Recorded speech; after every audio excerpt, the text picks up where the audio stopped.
on urbanization. I also do work on urbanization. What a lot of people don't know is that for a longer period of time I would, but actually when you're looking at challenges like climate, the resource constraints probably, I mean they drive processes, but the breakdowns you start seeing, usually you start seeing them in social and political systems. And that's the reason why social sciences are quite important in this space, because while the natural sciences and the agricultural sciences etc. are critical, the proximate challenges that you face emerge very quickly in those systems, much before we actually start seeing the collapse of these ecological or agricultural systems. And what do I mean by that? I mean, we often don't take history into account, but if you look at the long 20th century, and I look at 3 or 4 big experiments, social experiments or political experiments of the 20th century, and there's a story that's hidden behind that, which is often not told, about agricultural and natural resource use. So I mean the first big experiment that ended at the end of the First World War was maybe 1,000 or 2,000 year history of monarchies and empires. So if you look at what's happening, including in this country, we have no large sort of imperial regimes like we had at the beginning of the 20th century. And if you look at the 19th there, you see a lot of protest against those regimes and many attempts to sort of undo them, which are linked to agrarian crisis, particularly to food prices. I mean that's the proximate driver of significant changes, whether it's the Paris Commune of the 1861 or otherwise. So that's that's one thing that we don't have anymore, and especially in this country, that's a big change that we've seen in the last 100 years. When India's got its independence between 47 and 50, we aggregated about 600 princely states. Many of them had their own crisis, but that's one story that's gone out. And then there were 3 or 4 other big experiments, which I think it's useful for us to look at the agricultural systems in relationship to where they are. The biggest one, of course, that still persists is, let's say, the American experiment with let's say, within quotes, capitalism. What we often forget is that there was a very serious agrarian crisis in the 1920s and 1930s. So much of that was masked by the stock market collapse that took place at that point of time and the Great Depression. But sitting behind that was a very severe agrarian crisis. Of course, building from the American Civil War onwards, because there's a big shift in occupational structure and economic structure that took place. But that all coalesced in what, again, agricultural economists and historians know this, in the Dust Bowl, and that big transition that took place at that point of time. It was very difficult, and in some senses we forget that. And I would say for colleagues of mine who work on American agriculture, which is essentially now driven by 2 things. It's driven by fossil water and fossil fuels. If you take the fossil water and fossil fuels out of that system is not what it is. I mean, at the moment, both North American and let's say Canadian agriculture in some senses provide a lot of the backstop to food security in many parts of the world. Large farms, relatively high productivity economically, and a lot of the food trade in the world is actually driven by that, and of course other things that come from other parts of the world. But sitting behind that, like I said, is the use of fossil water and fossil fuels, which was something that's really expanded with the industrialization of US agriculture, which started with the collapse of small farms and smallholders. So I mean, we forget this because capitalism within quotes has gone through many crises. 1929, 31, 33 in the US was one of them, and it had impacts let's say across the world, not so serious as the impacts that we see after 2008, which is also another crisis, but not driven by agriculture. So that's one story which I think we need to interrogate from India at least, because many of the assumptions that we have in our agricultural system are driven by those critical inputs. What are we experiencing the challenge very very seriously all across the country, in pretty much everywhere. That's our proximate crisis, but we often forget that energy is also a critical driver of this process, or even let's say fossil fuels, because our fertilizer systems are also driven by the conversion of petrochemicals into fertilizer. Fine. So if you take that out of our system, we have a serious challenge. And one of the correlates of this big change that we're seeing going to see in the climate system is, in a sense, a choice of how we power our agricultural systems. Because we've gone from dry land agriculture and surface irrigation to extensive use of groundwater, huge overuse in some cases because of irrational cropping patterns, low efficiency and stuff like that. But all of that is driven by fossil energy.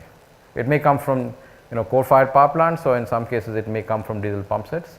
The question is, in a world in which we have to go to zero emissions by 2050, or we have to get to anywhere between 50 to 75% emission reduction by 2030, how are we going to keep running this system the way it is? And and transforming that is going to be a critical question, because peak oil is kind of here, peak gas will come pretty soon, and I don't think we are thinking, at least from the agricultural sector or agriculture and allied sector, effectively about that. So that's the first example. The second example is actually the Soviet Union, which people have stopped talking about, but it's also pretty important. The Soviet Union was created out of a crisis that came at the end of the First World War. There was, within quotes, a revolution. There was a massive process of a whole range of things that happened, including collectivization, which actually sat at the heart of that process, which gave them a massive productivity increase between the 1930s and the 60s.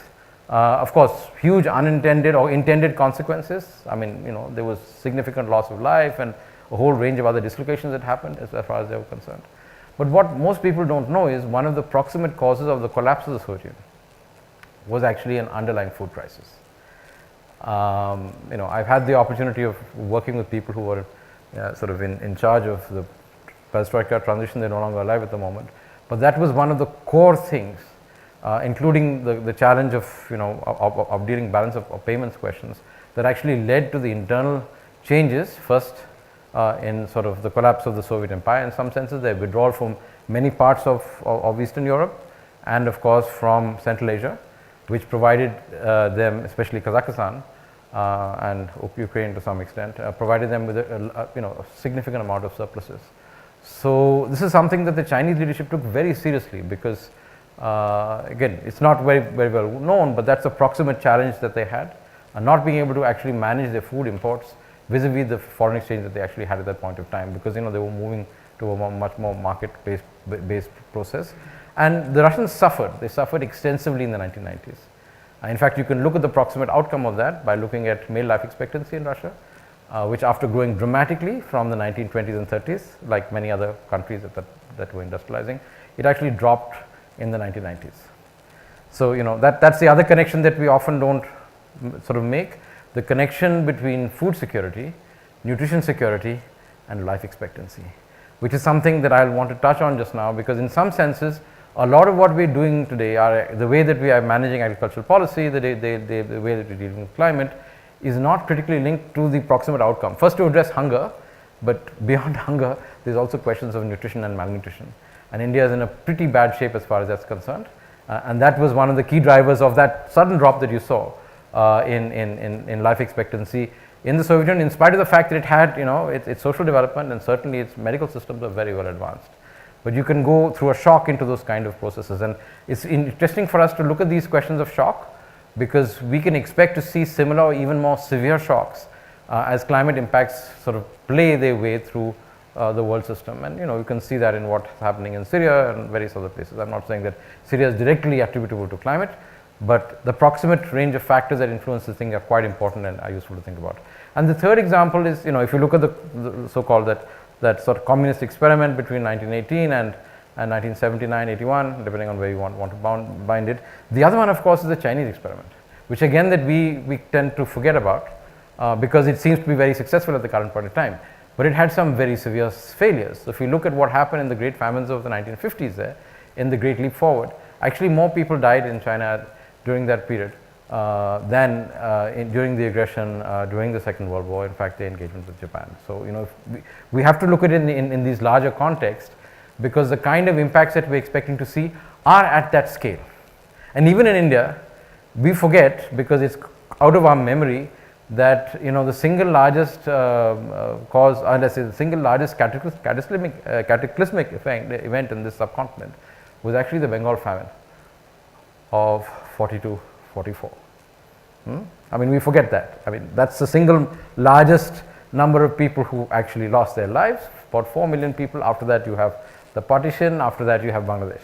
I mean, just looking at large historical impacts on populations, which are linked to agriculture and nutrition and the breakdown of those systems. I mean, these are important to understand, because as I said, we tend to assume that everything is going to be piecewise continuous, and next year is going to be incrementally worse or better than this year. In actual practice, we're going to see significant changes because of all the stuff that many of us understand, and whatever it is. And so to my mind, the the really horrible problems that we're having in agriculture in India, especially farmer suicides, are just the tip. I mean, they're sort of a precursor to a much larger challenge.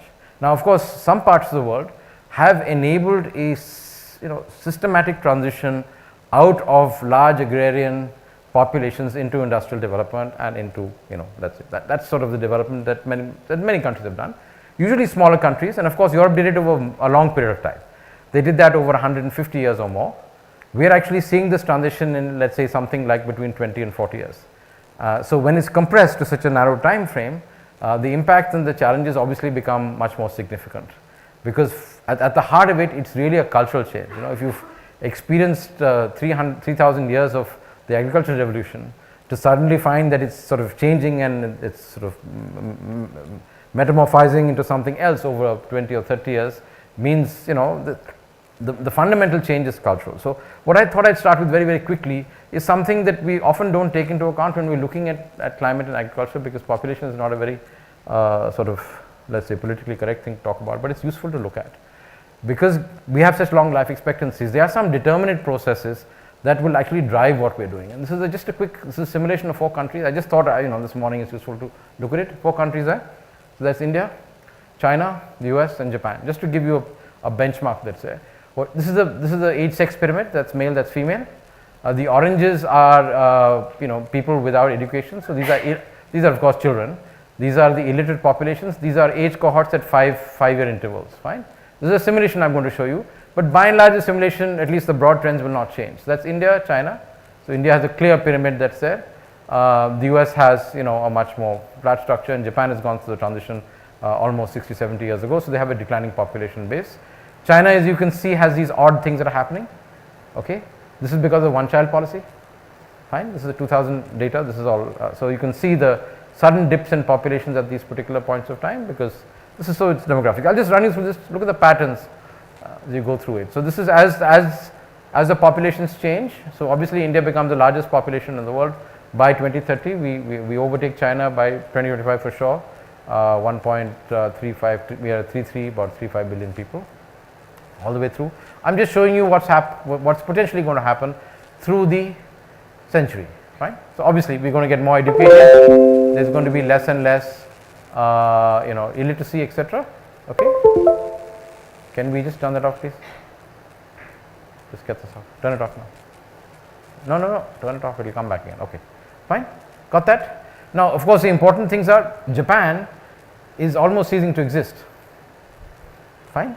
I mean, it has a real challenge there to actually stay alive in various things. The US has managed to stay in its place largely because of migration. If you actually can change the migration pattern, then it changes. Anyway, so what does this all add up to? It adds up to a very interesting set of things. So this is, let's say, 2030. This is the end of the SDG period, only 4,000 days from now. What is the structure potentially going to be? Of course, as you can see, India has a large population of illiterates, a lot of people who have got a primary education, and of course, some people who've gone through school, and a few of us who've gone to university and got all kinds of interesting things like advanced degrees. China, of course, is doing much better than us on many counts, but it also has a large population of people who are not necessarily in higher education. Right? What does that imply in terms of employment is a critical question for us, because this is a question of economic structure. How many people will be in agriculture and allied, how many will be in manufacturing, and how many will be in services. So this is a sense of what we will have by, let's say, by the mid-century. And this is, I guess, the core challenge that we have that relates to agriculture, rural development, and climate change. So in these 2 countries, and we will have a large number of people there, 1.2 billion people who are aging. Okay, China started to age quite seriously just now. I was just watching a very interesting Chinese film in our film festival on Sunday, and there's a real challenge there. But we're also going to start aging, not just now, but a little bit later. Our mean age just now is whatever, 27, 28, but it's going to go up. But we still have a large population of people who are aging. Now the challenge is, it's not the aging that's the critical question. The question is, where are the aging people going to be? And the big challenge for us is in this orange section here, people who are aging, who don't have anything more than a primary school education, and who are effectively tied to the land. And you'll see that happening. And China is very, very obvious. You go to a village and you find grandparents and children, and all the young people are away in the cities. Now that's starting to happen in many parts of the country. Those of you who worked in various areas, you can see it. I mean, I've been seeing this in Gujarat and Maharashtra for a really, really long time, for 20 years or so. You go to the middle of Saurashtra, you see that, and we're seeing it in many other parts of the country as demographic transition took place. So we're having people who are tied to the land, whose only occupation effectively is agriculture or allied activities, and they're getting older. Productivity is low, it's not going to change very much. And then you have a population which is quite large, it's growing. So between these two countries, about 800 million people who basically in urban areas have a secondary education, right? And they engage in waste-based manufacturing or in the informal sector. I'm stylizing this, it's much more complex than that because each state and district is going to be different. And then you have about 300 million people who are doing all kinds of fancy things like us. Because we're part of the service sector, we are mobile, we're educated, we can go where we want to, our children are studying in different parts of the world or living somewhere else, etc. So there's, I mean, in classical economic theory, we talk about dualism. Actually, there's going to be a trifurcation of these systems. It's split into 3 different segments. A very globally mobile set of small number of people, but it's pretty large all the same. 300 million is larger than the entire population of Europe and the United States. It's a lot of people. Or even in our country with 150 million, it's a big number. Also this growing urban population. So there are 2 or 3 things here that are important. The first thing is people not having an option and being tied to the land. Second option is other people not wanting to be on the land.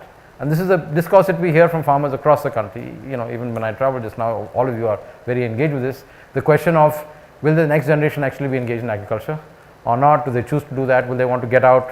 How will they get out? Will they do it in that locality or will they move? Is a big question. And I guess this is, so the relationship between small town and village is changing very dramatically, and how that works. And the relationship between the city and the small town is changing. So I thought I'd lay this out for you because this is a structural shift that will happen. But because there's so many hundreds of millions of people involved, the structural shift is not going to go without pain and difficulty. And there are a whole range of other challenges. We have caste and gender and ethnicity and all kinds of other stuff which make it more complicated. But I think this is important to understand because sitting behind all of this is people. What they do, what they would like to do, what they've historically done, where their culture lies. And we know from our migration numbers in India that our people historically and even now are deeply tied to the land. Fine? I mean, we can see this, no problem. So this is, this is a very interesting graph from the 2013 economic survey, which I think we haven't had the guts to replace again. So this looks at productivity by sector. So this is the share of employment in the country, and this is the share of productivity. So it's it's normalized. So basically the big challenge for us is we have about 50%, now it's declined a little bit, about 50% of our employment share which is in agriculture and allied, fine. But agriculture and allied, if this is 100 is the mean productivity in India, is sitting on 1/4 of the productivity. We all know that. I mean, this is obvious thing that's there, fine, okay. And then these are all the other sectors that are there. So this is construction. This is basically the manufacturing sector, and this is high-end services. Okay, this is the government, etc., etc. I'm showing you the recent data that's there from the economic survey. So our fundamental challenge that we have, and we've not been able to address this, and this is what we're talking. The former chief economics advisor, and we were talking a little bit earlier on this. The fundamental challenge for us is we've been unable to do 2 things: either raise the productivity of this, and hence raise farm incomes from the bottom end, or shrink the employment base.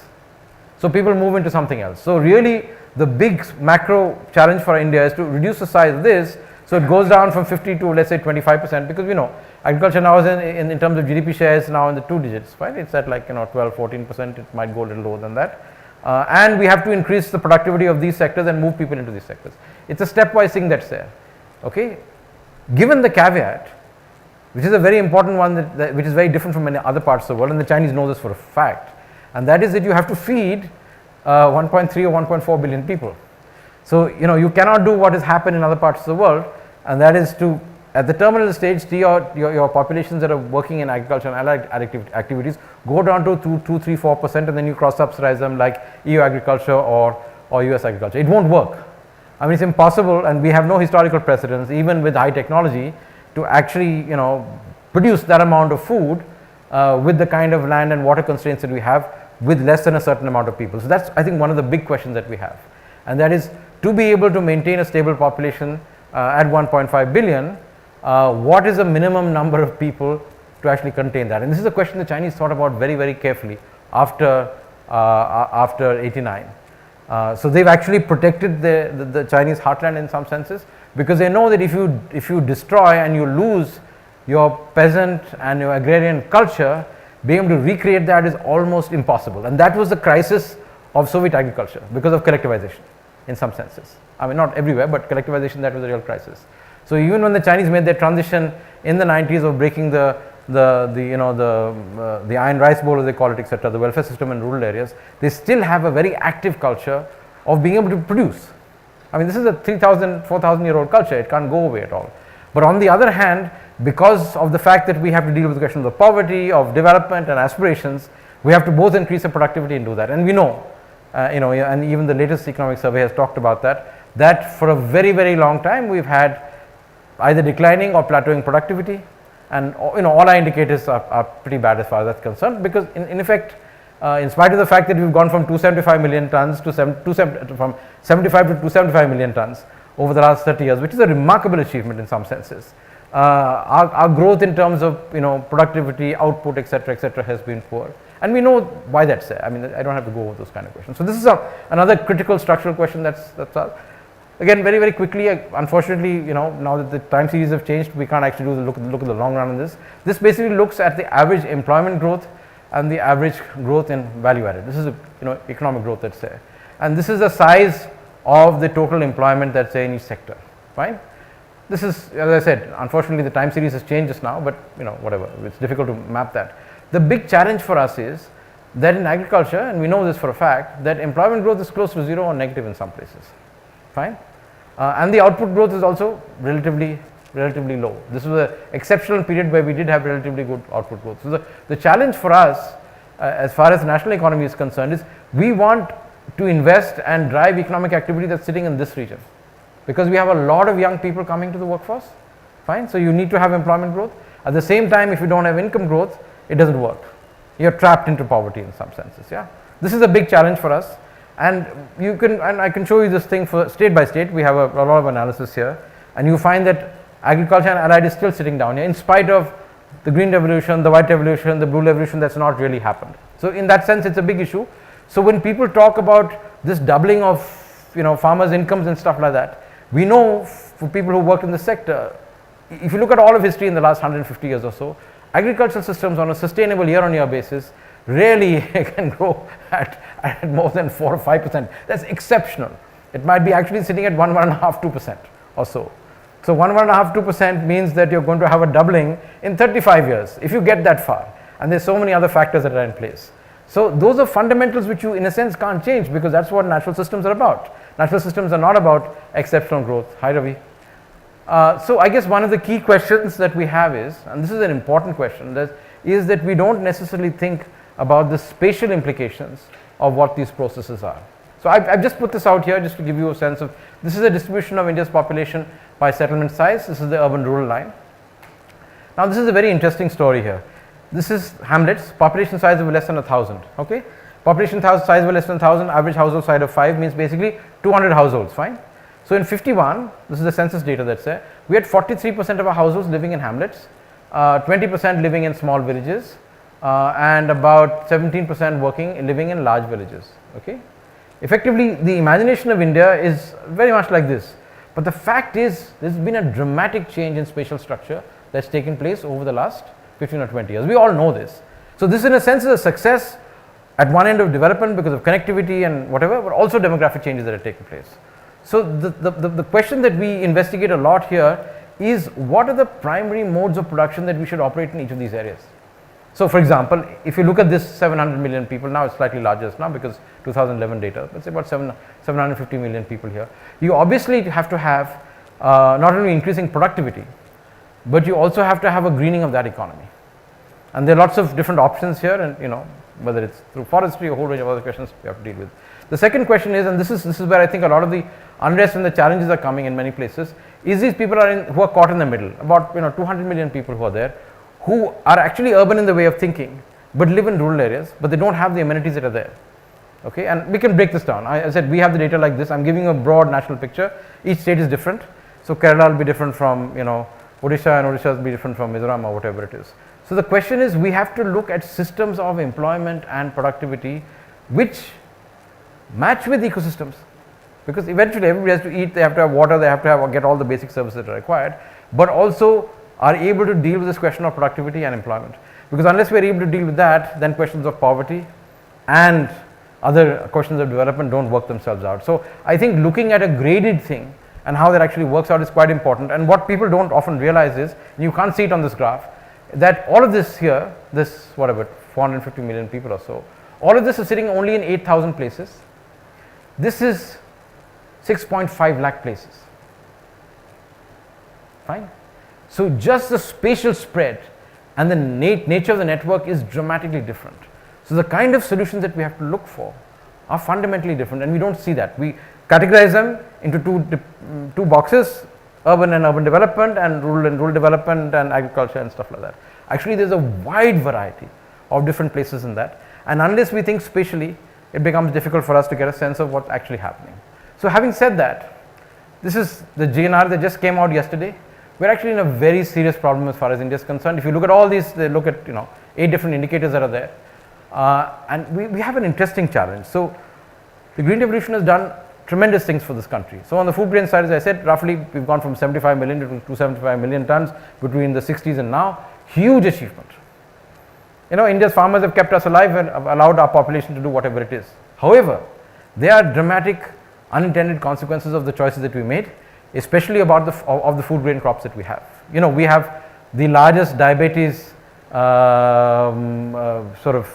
whatever it is challenge in the world building and exploding in this country. Fine. And similarly with cardiovascular disease. So we're at a situation where we have both infectious diseases and this is true in rural areas now as much as urban, as lifestyle diseases, and you can see it here in this I mean the underlying indicators there. Basically, we are making some progress in this because of the ICDS and other programs and whatever we try to do under the Food Security Act, but pretty much in everything else we're making no progress. Plus we have a whole range of these new questions. I mean, my colleagues here are actually doing one longitudinal study happening in Delhi at the moment, looking at lifestyle diseases in informal settlements, and we're finding that the burden of disease is increasingly on a whole range of things that are related to obesity and cardiovascular disease. So this is becoming a reality, and it really becomes a challenge when you don't have the resources and you have to deal with a chronic illness like diabetes or cardiovascular disease for 30 or 40 years. This is different from dealing with diarrhea and typhoid and cholera and the stuff that we had. So in a sense, our choices of crops and our choices of sort of agricultural options are now having a dramatic impact on health. So we have to look at the full cycle, which looks at nutritional outcomes, poverty, and then working backwards from that into what kind of system that we use. And in some senses now it's very ironic in this part of the world that only rich people are able to eat millets, and they do it because they have problems of blood sugar and other such things, while that was a staple crop not very long ago. But because of our policies and other processes, there have been dramatic changes that have taken place in land use and other stuff that's there. So this is stuff that's pretty obvious. I just thought I'll list them out. Obviously we have a food security crisis around some crop ends. So we focus so much on food grains that we have the pulses challenge that goes up and down. We have too much sugar in our diets. We have all kinds of other challenges. I've dealt with that already. The core question, I guess, that's linked to that is the question of poverty and incomes, and this is a big debate of how you address this question. There was a lot of work that was done of moving people from farm to non-farm, and I guess the white revolution in some senses was driven by that process, but there are limits to that actually happening without people actually moving off the land, because these are land-based occupations. So if you don't have land, you're in trouble. If you do have land and your holdings are actually fragmenting more and more, we've seen, you're still in trouble. So we have a big issue here, and of course the hidden question of course is people who are landless. So the farm worker question is very critical, especially as agriculture across the country, especially in the dryland areas, is in extreme crisis at the moment, because people could move earlier. They could migrate either seasonally or otherwise into areas where high productivity is there, but given the challenges that you see in even high productivity areas, whether it's irrigated rice in Andhra or what's happening in Punjab, Haryana, etc. Plus of course something that we didn't think of at that point of time, because we didn't have an idea that climate would be an issue. So if you look at the growth of wheat versus the growth of rice, just in terms of the base production that's there, I don't recall the exact numbers, but I think the wheat production growth is probably twice that of rice, fine.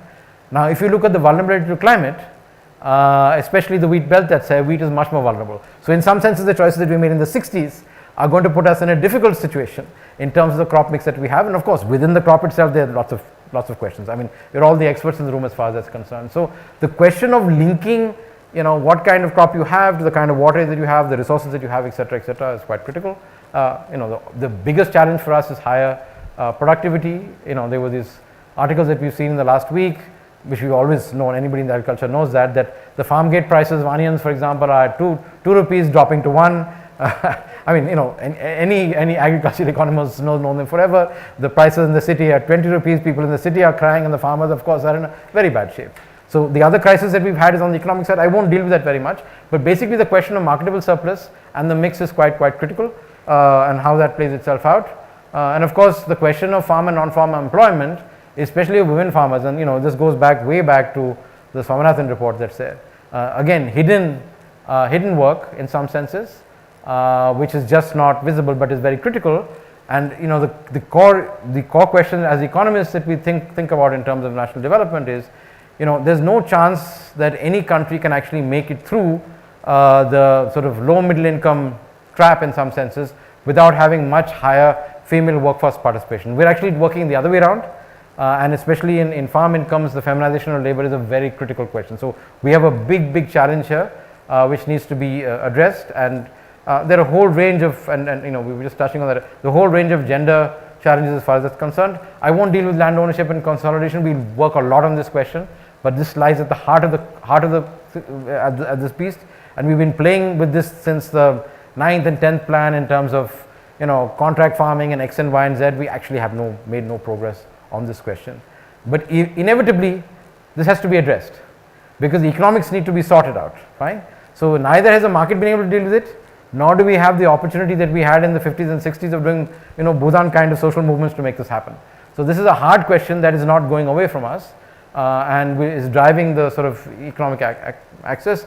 Again, this is the core driver as far as climate is concerned, access to water, dealing with water efficiency, which is a horrible problem across the country. And the incentives are obviously wrong. So, it's complicated because you start with a 1 rupee rice scheme, fine, and then you go to free farm power, and then you go to the wrong crop in a dryland area where you're doing whatever it is, 2.5 meters of standing paddy, irrigation for paddy. So, we wonder what's happening there. So, there's a huge disjunct between the political rhetoric on the food security hunger side and how the farm system is organized, and unfortunately, having been engaged with this process, whenever key political leaders have tried to break this, they've usually lost their elections.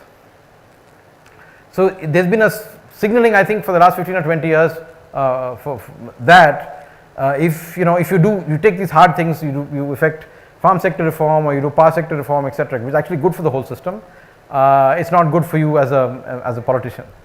And that's not good at all because nobody is willing to take the risk, and these are hard systemic questions that need to be dealt with. I'm not going to deal with forests at all there, and of course the shift from low to high value crops. I mean, there's an attempt to do that, but the question is who's really gaining from that, especially with the way that markets are currently working, and we've reformed a lot, but agricultural produce and how that's working, APMCs in the GST regime is another very big question which is kind of unresolved and potentially unanswered. That's what the economic survey talks about, this year's economic survey. Why is it that we are finding that in spite of this apparent scarcity for these commodities, the import is happening, that farm prices are crashing at the same time? There's obviously a systemic challenge that we have to deal with. And then of course, the classic question, we have losses all through the system. We don't use the biomass effectively in a society that can use the biomass more effectively, and as climate is sort of encouraging us to use biomass based products, we don't have the value addition chain that's operating there. This is an obvious thing that's there. I will not touch this, we can go on for this forever, but this is the heart of, I think, what will be played out politically in the next 6 months in the country. All of those complex questions, credit, debt, horrible problem. In some cases 60-70% of farm families are in debt because of the way that we put them into various things. Part of that is driven by the MSP and what kind of policies we've dealt with it, and of course there are questions of trade and export, because for the last 15 or 20 years just now, especially when you've gone up the value chain, you're immediately you were exposed to domestic markets, now you're exposed to international market prices and commodity swings which are traditionally they are only in the plantation crop areas, in things like tea and coffee and stuff like that, and maybe in other things. Now they're exposed to everybody who's doing soybean, even oil seeds and stuff like that. So, and we're not adequately prepared to deal with those questions. So anyway, whatever. And then of course the thing that I'm going to spend the rest of what I'm going to talk about just now, the big C, and that is on top of all of these interesting things, we have this fundamental driver that's going to change the basic adaptive base that we're working on. Fine. So this is an existential question, and what we are seeing happening on the streets of this country reflects a lot of this stuff. The question is that you have to break this down on a district by district, block by block basis to find the answers. There's no grand answer that you can sort out from Delhi or from state capitals or otherwise. It really has to be something that's worked out differently, and in some senses I think this is the real challenge for us, to use the science that we have. I mean, a lot of this stuff is known, it's been known for a long period of time, to work with institutions that we don't have to make this happen. So a lot of the question here is of institutional change and cultural change and knowledge processes, etc. But thankfully we have a lot of new things that are there. So having done that, I would say, is there another way of framing this? Because very often, because even within the ag system or otherwise, we focus only on one side of how we can tie this together. Of course, when you tie it together, it tends to be very complicated and people say, oh, can't handle it, it's too complicated. So basically the framework that we use here is really, these funny things which we call the sustainable development goals that are there, which actually show us both the first and the second order consequences of the choices that you make. So in a sense we agree to this. This is part of what India's National Development Framework talks about. The Niti Aayog is tracking this process. Essentially what it says is, we have to by 2030 make sure that nobody who is extremely poor, this is very clearly agreed on. More difficult question, because this we made some progress on, is dealing with hunger. Our current numbers just now, if you look at the nutritional surveys, is that we're not going to make it as far as hunger is concerned, in spite of the fact that we have record production of food grains even to the 2030s. So there's a big differential that's happening there, and we have the PDS, we have MSP, but we're still not being able to address this question in an adequate structural manner, let's say. But it's a cluster of these three things that are really critical and important to deal with. At the end of it, you're looking at greater life expectancy and greater well-being, and that's supported by proper nutrition, having the right micronutrients and the right mix of food that you have, and that's supported by an agricultural system which also supports the people who are producing that food for you. But the challenge for us is it's tied in with a lot of other things. It's tied in with the question of work. It's tied in very critically, and many people have worked on this for decades, on the the food energy biomass nexus, which is here. Especially because of the increasing use of groundwater. So you can't disconnect the two. So if you provide that free power to the farmer, which seems like a great thing to do, then you're actually crippling yourself in the long run. But on the other hand, what happens to poverty? So if you don't have something to provide on the other side, there's a vicious circle that's playing there. And then finally, if all of that stuff is not tied to dealing with biodiversity related issues and dealing with the soil health and stuff like that, you're just mining the entire system. You're mining the water, you're mining the soils, and it's going to be gone, and we know that. I mean, we know that in many periods. I've worked over many years on trying to deal with soils which are saline in places like UP, and Pakistan has exactly the same issue. So these are things that we know about. I mean, this is pretty well known in soil science for a long period of time. So basically what I'm saying is 1, 2, 3, 8, 7, 13 and 15 are all interconnected. And we have to look at it as an interconnected system, because the people who are living there experiences it as being interconnected, irrespective of how many departments we have and who's in power and whatever. Those are immaterial questions. The actual experience of being a farm laborer or working on a farm or being allied activity is that they're interconnected. And if you don't look at them in an interconnected manner, we are in trouble, which is what the climate story is actually telling us, that our solutions have to be interconnected. Now it's very difficult to think of that way. But since people solve it at that level, it's really those bottom-up processes that maybe give us a way of trying to look at that process here. So I'll just do this at a very, very high speed. This is the work that's in this document that's there. This is our benchmarking that we've done along these goals of all the states in the country, just to give you a sense of just those 3-4 goals that are there. The reds mean that we're in deep trouble. The green means that we're fine, we're doing well, and the yellows are sort of, and the oranges, so the orange is closer to red. So it goes from red to orange to yellow to green. So if I take Karnataka, for example, take this line across here and you look at these things that are there. So Karnataka still has a significant question, especially in Hyderabad, Karnataka, of questions of hunger. Fine. On some things it's not doing too badly, on let's say health, it's not doing too badly on the water side. Let's say this is basically water and sanitation, and it's not doing well on other things that are there. But by and large, if you look at these categories that are there, the largest states in the country, and this is pretty obvious, okay, this is the ranking that's there, are in the reds, fine, for poverty, hunger, and this is 2018 data, and even on health. Of course, some examples. Odisha has actually made a big shift in the health space. Even Chhattisgarh is doing better than other states like Jharkhand and UP. So the reason I am saying that is, this frame gives us a way of comparing things across multiple dimensions, because when we start looking at interconnections, we must see where do we start with. So for example, if you're looking at improved nutrition, then obviously if you start with, let's say, what Odisha is doing and trying to improve that process, it might be easier for you to build out. I mean, these are very concrete things when you start looking at program management, etc. So we have a way, and I guess district level data is not completely there, but the state level data is there, of actually mapping this thing down. You do need to do this literally district by district to understand how the connections can be brought about across those 6 or 7 variables that are there. So given that, I mean, this is the report that we're talking about. It's again quite an intense piece of work. What are the things that we've learned from this process? I mean, the news is not very good. Actually, we wasted the last 25 years. Revi's seen this. He's been at the forefront of this process for all that period of time. So since Rio in 92, we wasted 25 years. When we were at Rio, we were about 0.5 degrees. But this is where we are just now. We're at 1 degrees at the moment over sort of pre-industrial average. Basically we're going to hit 1.5 by the end of the 2030s. Okay, that's a medium run projection. Of course, the uncertainties and all that kind of stuff that's there. So the challenge for us is, okay, all this stuff is going to happen, but we are also working on all those development questions at the same time. So that is a big question. Like I said, if you're looking at all those 6 interconnected things, food, security, poverty, health, work and climate, then we're in a little bit of trouble just now.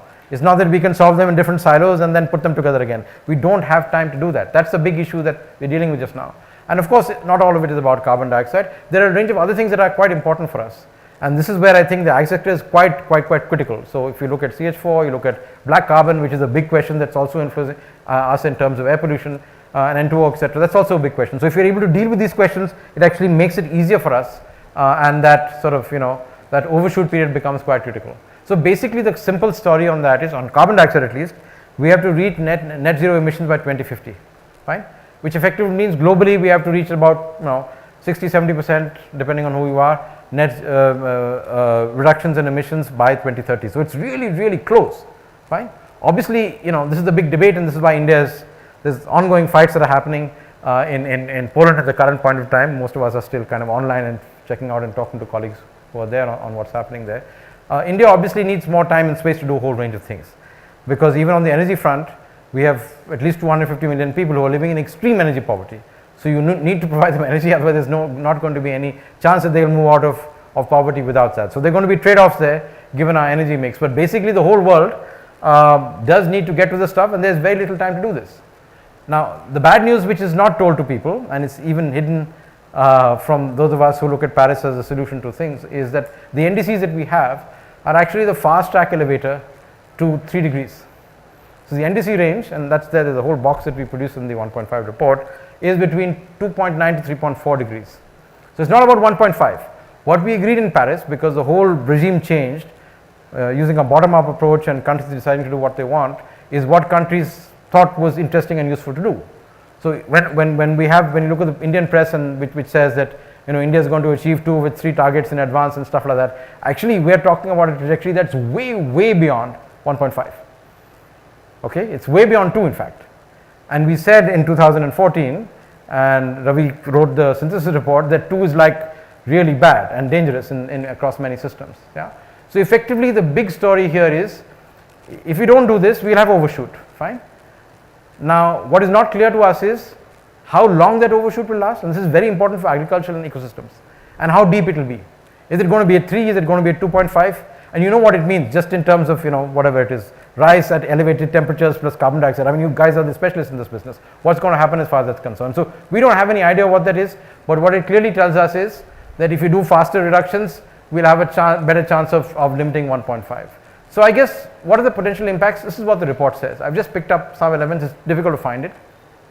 The first thing is health, and this has been picked up. WHO just launched their report just before COP24. So basically 350 million people exposed to deadly heat waves. This is the urban areas, this is the stuff that we have literature on. Okay, we are experiencing this in India for sure. In fact, I think we are experiencing it probably more in farm labor than we are seeing people in the cities. But the cities have urban heat island impact, so you can see it a little bit more. But this is a big question for us. In fact, agricultural productivity is going to be impacted because people actually will not be able to work longer in many cases, and especially if you are involved in rice transplantation or harvesting and stuff like that that's not mechanized, then the exposure is even more. Fine. But the really big thing, which is a frightening thing that frightens everybody, is these these numbers. Okay, so this is actually coming partially from AR5 and recent work that's there. This is the thing this is the reason why we're having this conversation. It is not a factor of whatever it is, 1 or 2, it is an order of magnitude in terms of impact. So that's why I've been going around all over the place talking about this thing. It's not about, some people say every degree matters. It's not every degree matters. Every 0.1 degree matters, because this is a log scale here. Fine, and we know this. I mean, this is the reason why adaptation has become so critical, why it's become such a sensitive question across the world. These numbers I think are slightly understated, but this is what the data is showing. It's about 500 million people who are going to be impacted by stress. A lot of these people here are in our geography. So at one end, like we said, about 25%, 1/4 of the nutritional stressed individuals in this country, especially young children, are in India. Okay, people who are going through that. And on the other hand, we are saying maybe 1/3 of these populations are going to be in the subcontinent. It's not only India, Pakistan and Bangladesh is also going to be very significantly impacted. So that's a big story here. We know this, but now we have better numbers. So it really is imperative to us, in spite of all the other things that we have to do something about it. Fundamentally because we have half our population that's dependent on these systems, if not more. And there are more poor people who are dependent on them than rich people. So they don't even have the resources. The adaptive capacities are much, much less than otherwise. So basically this is what the report says. It says this overshoot would push a number of natural and human systems. It's a very nice way of putting it, but it means there's going to be a lot of chaos and a lot of pain, unlike what we've ever seen. So, when I talk about the Bengal famine, this is, what we'll see over an extended period of time is many, many times more, primarily because India's population has grown by 4 times. So even if the exposure levels were what they were, you just do the numbers and it makes that impact. Now, the tricky question, and this is where I think the interesting trade-off science comes in here, is that the only way of addressing this overshoot that we know just now is by doing carbon dioxide removal. Fine, and this was the big debate in AR5 of how you do that. So I'll just show you, this is the set that we've assessed. I mean, I led the chapter that assessed it. So we're saying, okay, what are the natural systems? Forestation, deforestation, biochar, soil carbon sequestration, all good things, but complicated to do. Then there's a whole range of this has been the big, controversial item around BECCS, around, bioenergy and CO2 capture and storage. This is the big push, the magic bullet that was pushed out over the last many years. And then of course there are a whole range of other somewhat, I would say, science fiction kind of things that we're talking about here, which we've also assessed in the report, especially this one here. The thermodynamics of that are kind of questionable in some senses. So basically this is what the numbers look like. This is from the report that we produced. These are estimates with fairly good literature base. This is about over 1,000 articles that are there. This is cost in tons of carbon dioxide. Again, you can see the scale that's there, and this is the potentials in gigatons of carbon. So if you have to do something like 5-10 gigatons a year, or maybe 10-20 depending on how the overshoot is going, these are where these things sit. So obviously direct air capture is very, very expensive. Carbon prices are sitting somewhere here at the current point of time, so you can look at what it means in terms of economic viability. And then we have a whole range of different things that we're talking about here. Some of them which actually may not be very bad for India in some senses, but the question is how are you going to do this for 10 million farm plots. That's why I'm saying the institutional challenges are probably much more severe than the technical challenges we're talking about. So some CDR options have serious trade-offs. We've done a pretty detailed analysis of this. We know exactly where the synergies and trade-offs are. There's a very detailed chapter and a massive table with all the citations that do this kind of stuff that's there. So I guess at the end of it you can say, okay, it's all over now, so why should I bother? But I think the interesting thing that we were able to do in this, by pulling together all the research that there was in the world, was say, look, technically it's possible to do this stuff. We have, if we pick up all the different things that are there in different parts of the world, we can actually do this. But the key question is we need a completely different way of doing it, and that is a big issue. It's the institutional challenge. You have to find new partnerships, especially bottom-up partnerships, to make this happen, and you have to do, and this is the difficult part, we have to do all of these things together. We have to do the energy system transition together, the land and ecosystem one, which is very tough, especially for our context, the urban and infrastructure one, which is also complicated, but maybe it's easier to do because the resources are easier to come by, and industrial systems which are much more difficult to change. So we've got to do all of this together. If we had started this in Rio and hadn't gotten into all the complications of Kyoto, etc., maybe we could have done some of this sequentially.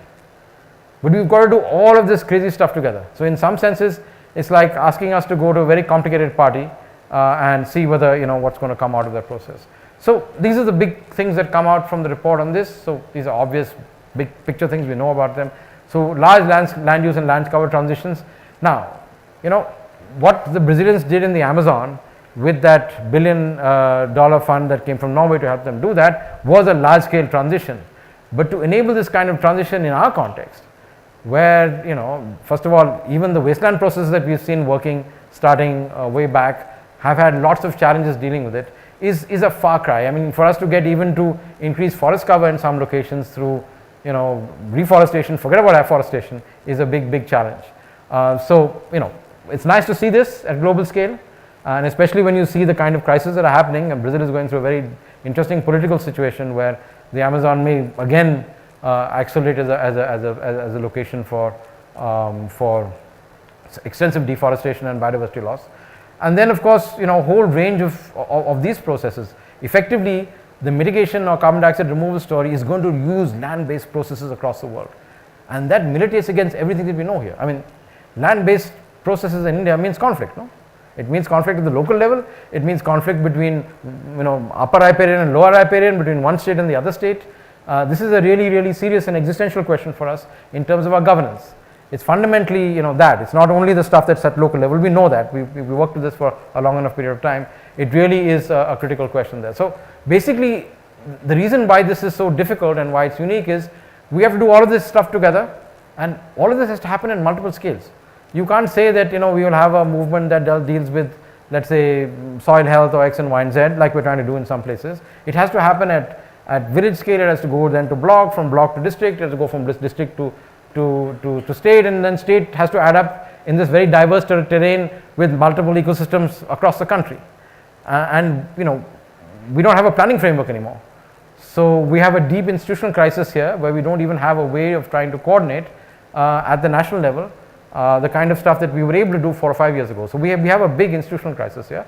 The other thing that's both interesting and obvious is that you cannot only do it with one set of stakeholders. This cannot be led by the government or by the private sector or by communities. There's no magic bullet.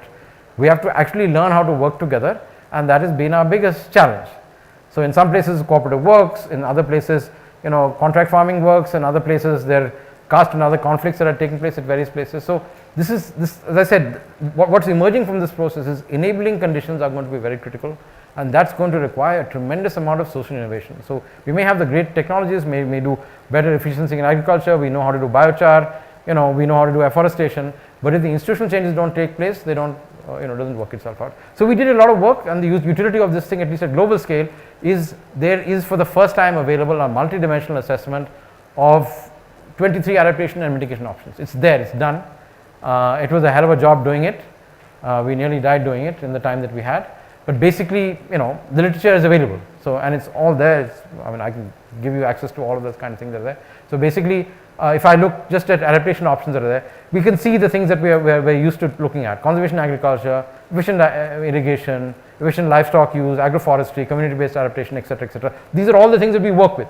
Most of us are working with this in our everyday life. This is how India's programs and schemes are built out. But using global data, we've been able to look at the economic, technical, institutional, social, environmental, and geophysical feasibility in the context of 1.5. This is not an abstract context. This is literature that has been produced, most of it by people like us in the room, under crazy pressures, and this is why all the work in Karya, etc., etc., etc., has been really important. When we started, we thought we wouldn't have literature, but effectively this feasibility assessment is backed by about 1700 citations. I can show you the underlying data on this, and that full data is available. You can go right down to the individual articles that have, the databases are there, they've been published just now. So we can actually look at what's happening.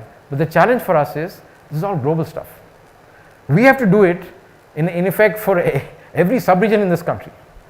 So on the research side, that's the big question.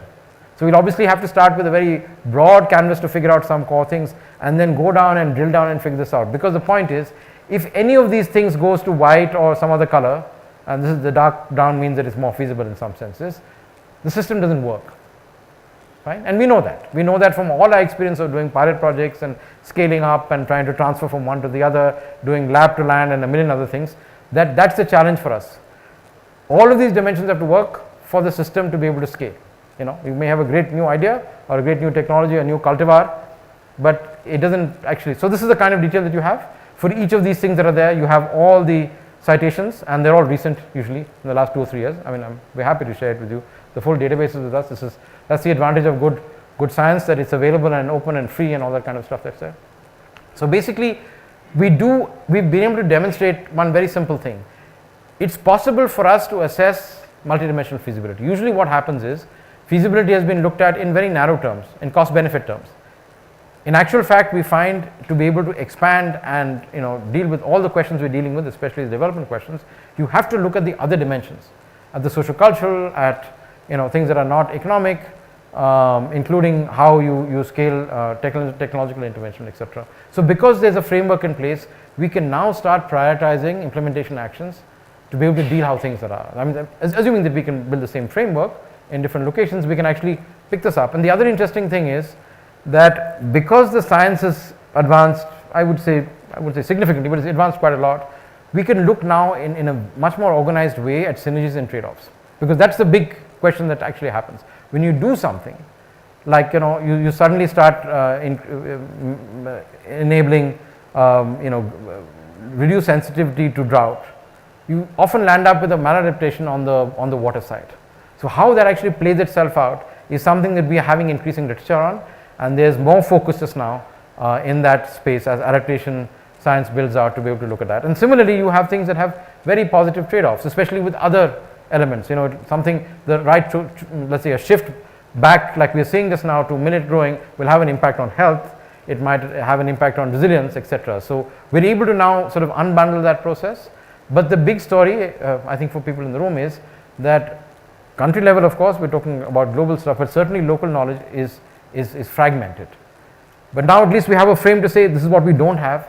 We can go out and look at this question. So the research agenda has become much clearer. So essentially, what I've been talking about earlier, the big thing that we find in this is the biggest challenges around governance, and then how do you enable convergent policies between multiple sectors?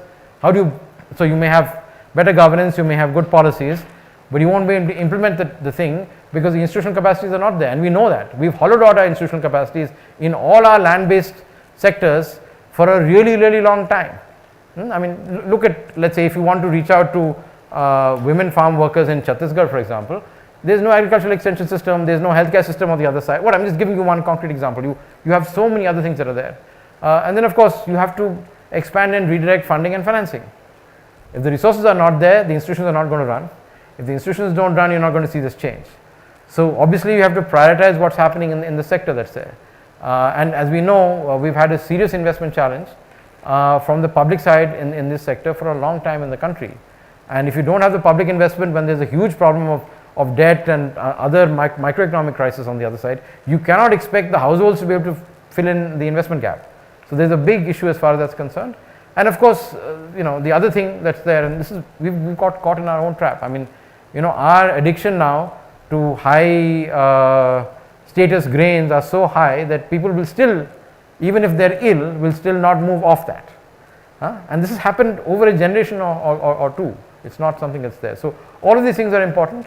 We made some estimates. These, of course, are not so relevant, but I guess the important thing is, and this is a bit of a shock, there's a lot of fighting happening at the moment in Poland around this, is the deal in Paris was that there would be $100 billion or so that were available to finance this thing every year to make sure that the whole system would work. The estimates that we have to make a 1.5 transition are something between 5 to 8 times that. So this is a big shock. So what does it mean? It means 2 or 3 things. at least as far as the OECD countries are concerned. You cannot handle this with aid. In fact, you couldn't even handle the 100 billion with the aid. It cannot happen that way. It means that you have to redirect the global and the national financial systems to prioritize these processes. Okay? Now, the big problem for the world and for science in this space is we have no clue about what the adaptation investments will be like. Forget about loss and damage. We have no clue of what the adaptation investment will be like. And I can tell you that with some degree of confidence because we had the best people in the world working with us on this. We had no limits to bring the best people in, but we actually don't know what's happening on that side. And there's a challenge here because adaptation processes are bottom up, and the bottom up data is not aggregated and organized in a decent enough way that I guess we can't even do it for one state in this country. So obviously we can't do it for the country, and if this country can't do it, and China can't do it, and Brazil can't do it, and whatever it can't do it, then the world can't do it in some senses. So there's a huge existential gap here that we do need to get much better data on potential adaptation investments, because eventually it is a political discussion of what is more important than otherwise. And in a country which is resource constrained like ours, it will be a trade-off between should we invest in health or school education, or should we do adaptation investment in agriculture. So unless we actually have the numbers, we can't say that we can actually bring these things together. In principle, those of us who work on the ground in operational conditions know that if you bring all these things together, if you converge, it's cheaper, it's more effective. But we don't actually have the numbers in the context that we want, and because of that, the policy debate is not even happening at the moment. It's just, I would say, a blockade in some senses. So at the high level, we're talking about a significant restructuring of the global financial system to make this happen. I mean, what does it mean in practice? It basically means that you've got to move out of fossil fuels, which have been driving the global economy for 150 years, into something else. Fine? So it's not a small change that's happening. You can't deal with it by tinkering at the edges. This is a significant change. So when we're talking about the Secretary General's Climate Summit next year, the discussion that we're having is, okay, you bring your heads of state, you bring your prime ministers and presidents. That's not enough. You've got to bring your finance ministers, because the heads of state can say something, but the finance ministers don't back it, you don't have. But even the finance ministers are not enough, because you have to redirect markets. So then you have to bring in your central bankers, you've got to bring in people who are regulating financial markets to realize or to make the commitments that we are going to make it impossible for people, if it makes sense that way, to invest in some things and make it possible then to invest in other things. Because this has in many ways have to be led by sensible public policy and a whole range of other processes. So that's this is tied up with the changes in the global financial system. So very, very quickly, and I'll close with this. Basically, climate is here. We know that. We're experiencing it. This is something that we're going to experience across the world. Everybody's going to be experiencing it. And at least, 5 billion are going to be in cities. Maybe 3 billion will be, 4 or 5 billion will be in rural areas. We have to see how that balance is built out. And unchecked in some senses, this is going to be, I think, one of the biggest shocks that we've ever seen in some ways. Yeah. So all of the stuff that we've seen that has happened in the last 30, 40, 50 years, all this great growth and development and calculation of wealth, basically this is what we found, actually, to tell you very honestly. In 2014, when we were assessing the urban areas across the world, what we found is it's actually shocking. If you hit 2.5 degrees or more than that, basically the ecosystem services that provide food, water and other things start collapsing. We don't know how to manage them at beyond 2.5 degrees. I mean, we don't have that experience anywhere in the world. So it doesn't matter whether you're in a rich city like New York or in London or in a rich country or a poor country. It's only a question of time as far as that's concerned. Fine? This is, I guess, a pretty serious wake-up call. And the wake-up call is that we have to do all of these things together. We have to do the energy transition together, which is a lot of what climate has been focused on. But the energy transition is not going to work unless you deal with the land and ecosystem transition, because you can have lots of energy, but if you don't have food to eat and you don't have all the ecosystem services that keep you alive, there's no use having the energy. No, it doesn't help you very much as far as that's concerned. You have to bring together a whole range of people to do it. The biggest challenge in some senses is the governance and institutional challenge. And the fact is, there are lots of solutions in the world. And this is true of like India today. There's so many different things happening in various places. The challenge for us is to consolidate them and integrate them, and that is so difficult to do. Yeah, even local level integration, it happens, but local level integration happens. I mean, again, we've got 6.5 lakh villages. whatever. How many villages do we have where you can see the integration actually working?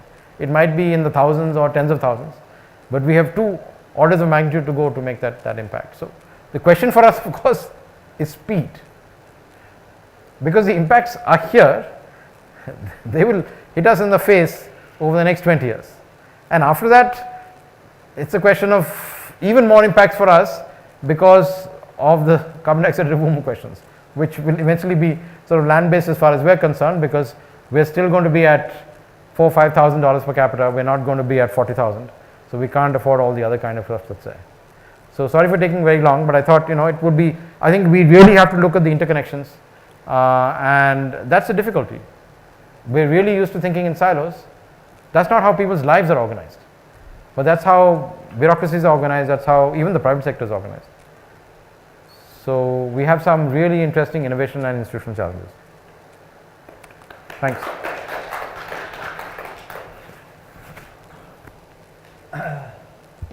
So you can park your